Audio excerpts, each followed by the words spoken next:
ఓం మహాగణాధిపతయే నమః. ఓం గురుభ్యో నమః. ఓం శ్రీమాత్రే నమః.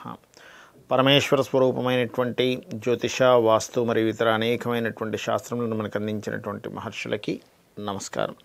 హయగ్రీవ హయగ్రీవ హయగ్రీవేతి యో వదేత్ తస్య నిస్తరతే వాణి జిహ్నుకన్యా ప్రవాహవత్. డివోషనల్ ట్రీ ప్రేక్షకులకి నమస్కారం. మనం ఈరోజు జనవరి మాసంలో 2022 సంవత్సరంలో ద్వాదశ రాశుల వారికి ఏ విధంగా ఉండబోతుంది అనేటువంటి విషయం మనం ఇప్పుడు తెలుసుకుందాం.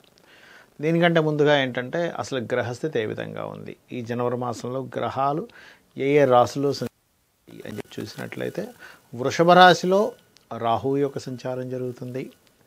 వృశ్చికంలో కేతువు మరియు కుజుని యొక్క సంచారము. ఆ యొక్క కుజుడు 17వ తేదీ వరకు వృశ్చికంలో ఉండి దాని తర్వాత ధనస్సులోకి మారుతున్నాడు.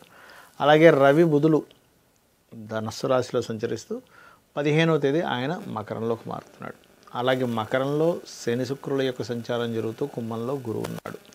ఈ శని శుక్రుల్లో ముఖ్యంగా శుక్రుడు వక్రించుకుంటూ ధనస్సులోకి వెళ్ళడము, ఈ యొక్క బుధుడు ఎవరైతే ధనస్సులో ఉన్నాడో అతను మకరంలోకి వెళ్ళడం జరుగుతుంది ఈ నెలలో.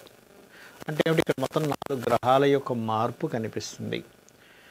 ఈ యొక్క 4 గ్రహాల యొక్క మార్పు మూలంగా ముఖ్యంగా మనం ఇవాళ చెప్పుకోబోయేటువంటిది ఏంటంటే ఈ నెలలో ఉద్యోగ సంబంధించినటువంటి విషయాల్లో ఎటువంటి ప్రయత్నాలు చేస్తే బాగుంటుంది, ధన సంబంధించిన విషయాల్లో ఏ రకంగా ట్రై చేసుకుంటూ ఏ రకంగా జాగ్రత్తగా ఉండాలి, అదేవిధంగా వివాహ సంబంధించినటువంటి ప్రయత్నాలు ఏ రకమైనటువంటి జాగ్రత్తలు తీసుకోవాలి, స్పెసిఫిక్గా అవి చెప్పుకుంటాం. మరలా వీటితో పాటు రుణ సంబంధించినవి తగ్గించుకోవాలంటే ఏం చేయాలి, వ్యాపార లాభాలు ఇన్వెస్ట్మెంట్స్ విషయంలో ఎలాంటి జాగ్రత్తలు తీసుకోవాలనేటువంటి ప్రత్యేకంగా చెప్పుకుంటూ మరికొన్ని జాగ్రత్తలు దేవతా ఆరాధన, గ్రహారాధన, అదేవిధంగా ఏదైతే గోసేవ ఉంటుందో వీటి గురించి మనం తెలుసుకుందాం. అయితే ఈ యొక్క ఫలితాలు, ఈ యొక్క జాగ్రత్తలు చెప్తుంది నేనైనప్పటికీ కూడా మనందరికీ కూడా వాక్కుకి అధిదేవత ఎవరైతే ఉంటారో ఆ యొక్క అమ్మవారి స్వరూపం ఏదైతే ఉందో చెప్పేసింది సాక్షాత్ లలిత అమ్మవారిగా భావిస్తూ అందరికీ చక్కటి ఫలితాలు జరగాలని చెప్పి మనస్ఫూర్తి కోరుకుంటూ మొదలు పెడదాం.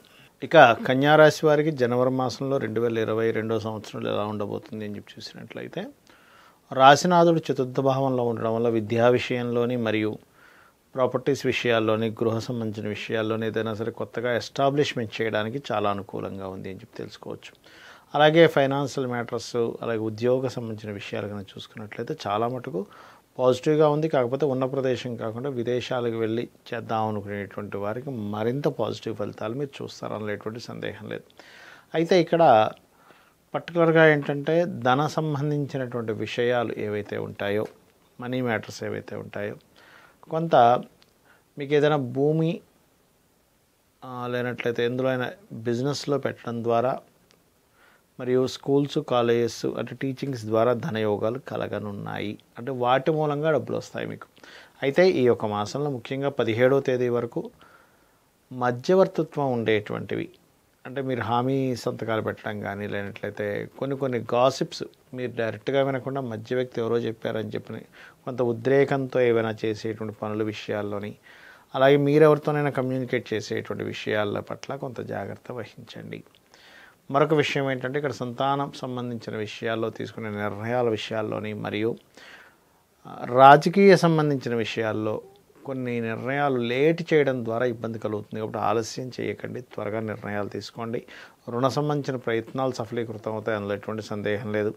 మీ యొక్క జీవిత భాగస్వామి ఎవరైతే ఉంటారో వారికి ముఖ్యంగా ఏంటంటే చిన్న ఎక్కడికైనా దూర ప్రాంతాలకు వెళ్ళాల్సిన పరిస్థితి రావడం ఇట్లాంటివి కనిపిస్తున్నాయి. మరియు మరొక విషయం ఏంటంటే వివాహం కోసం ప్రయత్నం చేసేటువంటి వారికి ముఖ్యంగా బంధువర్గంలో వివాహ ప్రయత్నాలు సఫలీకృతం అయ్యేటువంటి యోగం కనబడుతుంది.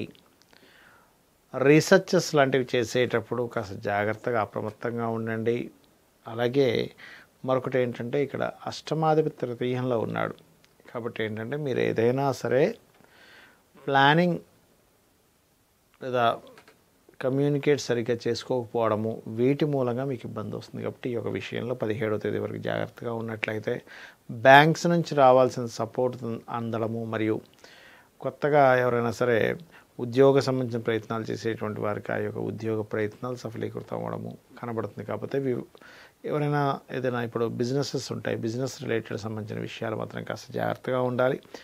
మరియు ఇన్వెస్ట్మెంట్స్ చాలా చక్కగా యోగిస్తున్నాయి. ఎందుకంటే వ్యయభావం పైన గురువు యొక్క దృష్టి ఉంది కాబట్టి ఇన్వెస్ట్మెంట్ చక్కగా యోగిస్తున్నాయి. కాకపోతే అపరిచితులైనటువంటి ఫ్రెండ్స్తో కాస్త కలిసేటప్పుడు వారి నుంచి ఏదైనా మీరు సహాయం పొందేటప్పుడు కానీ మీరు వారికి సహాయం చేసే విషయంలో కానీ కొంత జాగ్రత్తగా ఉండండి. ఇక మీరు చేయవలసినటువంటి దేవతా ఆరాధన ఏమిటంటే వెంకటేశ్వర స్వామి యొక్క నామాన్ని జపించండి. మరియు మీకు దగ్గరలో ఏదైనా శివాలయం ఉన్నట్లయితే ఆ శివాలయంలో దీపానికి అంటే దీపారాధన కోసం చేసేటువంటి నూనె ఏదైతే ఉంటుందో ఆ యొక్క నూనెను దానంగా ఇవ్వండి. గోవుకి పిడికెడు బెల్లం తినిపించండి. అన్ని విధాలా బాగుంటుంది మీకు.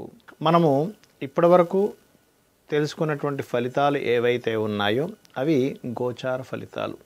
గోచార ఫలితాల కంటే ముఖ్యంగా మనం చూసుకోవాల్సినటువంటిది మన జన్మజాతక ఫలితాలు. అవి ఎలా చూసుకోవాలి అంటే మీ జన్మజాతకం ఎలా నిర్మించబడుతుంది, మీరు జన్మించినటువంటి రోజు అంటే ఏ తేదీని జన్మించారు, ఏ నెలలో జన్మించారు, ఏ యొక్క సంవత్సరంలో జన్మించారు, ఏ సమయంలో జన్మించారు, దాన్ని బట్టి సమయాన్ని బట్టి లగ్నాన్ని, అదేవిధంగా ఆ రోజు ఉన్నటువంటి గ్రహస్థితిని, ఏ భావాధిపతి ఎక్కడున్నాడనేటువంటి ఆ యొక్క గ్రహాలను తీసుకుని ఎటువంటి యోగాల్లో ఎటువంటి మహాదశాభుక్తి అంతరాలు నడుస్తున్నాయని చెప్పి చూసుకుంటే ఇప్పుడు మీరు చేస్తున్నటువంటి ప్రయత్నాలు ఆ యొక్క గ్రహాలకి ఎంతవరకు కనెక్ట్ అవుతున్నాయి, ప్రజెంట్ మీకు జాతచక్రంలో ఉన్నటువంటి యోగాలు ఏమిటి అనేటువంటిది పర్టికులర్గా మీ జన్మజాతకాన్ని చూసుకోవాలి ఇప్పుడు కూడా. మరి ఇంత ఇంపార్టెంట్ కదండి జన్మజాతకం, మీరు గోచార ఫలితాలు ఎందుకు చెప్తున్నారని మీకు సందేహం కలగవచ్చు. మనం ఎందుకు చెప్పుకుంటున్నామని. గోచారం అనేటువంటిది కాలము వంటిది. మనము ఎంత రెడీగా ఉన్నా బయటికి వెళ్ళడానికి, బయట కనుక కర్ఫ్యూ నడుస్తుంది లేదా ట్రాఫిక్ ఫుల్గా జామ్ అయి ఉంది, లేనట్లయితే మనం బయలుదేరదాం అనుకునేటువంటి వెహికల్ పాడైపోయింది, అప్పుడు మనం వెళ్ళలేకపోతుంటాం. లేదా మనం ఏదైనా క్యాబ్ బుక్ చేస్తే అది లేట్గా వస్తుంది, ఆ సమయానికి వెళ్ళలేకపోతుంటాం. ఎందుకు? మనం రెడీగానే ఉన్నాం కదా. అంటే బయట కాలం అనుకూలించినప్పుడు బోరున వర్షం పడుతుంది, వెళ్ళలేం. కారు ఉంటే కారులో వెళ్తాం, నడుచుకుని వెళ్ళాలంటే కష్టంగా ఉంటుంది. ఆ రకంగా బయట విషయాలు ఎలా ఉన్నాయో చెప్పేది గోచారం. ఆ యొక్క గోచార గ్రహాలు ఏవైతే ఉన్నాయో మన గ్రహాలకి సంబంధాలు కలిగి ఉండి ఎనర్జైజ్ చేస్తూ ఉంటాయి. అలా ఎనర్జైజ్ చేసేటువంటి ఒక్కోసారి సపోర్ట్ చేస్తే ఒక్కోసారి సపోర్ట్ చేయవు. అవి సపోర్ట్ చేయాలంటే ఆ దేవత అనుగ్రహం, ఆ గ్రహానుగ్రహం కావాలంటే ఎటువంటి పరిహార మార్గాలు చేసుకోవాలో మనం ఈ యొక్క గోచార ఫలితాల్లో మనం చెప్పుకుంటూ ఉన్నాం. చిన్నగా అంటే చిన్న స్తోత్రం చదవడము, దీపారాధన చేయడము, గోసేవ చేయడం ద్వారా తెలుసుకుంటూ ఉన్నాం. కాబట్టి ఈ యొక్క ఫలితాలు ఏవైతే ఉన్నాయో మీ అందరికీ కూడా ఆ యొక్క అమ్మవారి అనుగ్రహంగా చక్కటి ఫలితాలు రావాలని మనస్ఫూర్తిగా మరోసారి కోరుకుంటూ శ్రీమాత్రే నమః.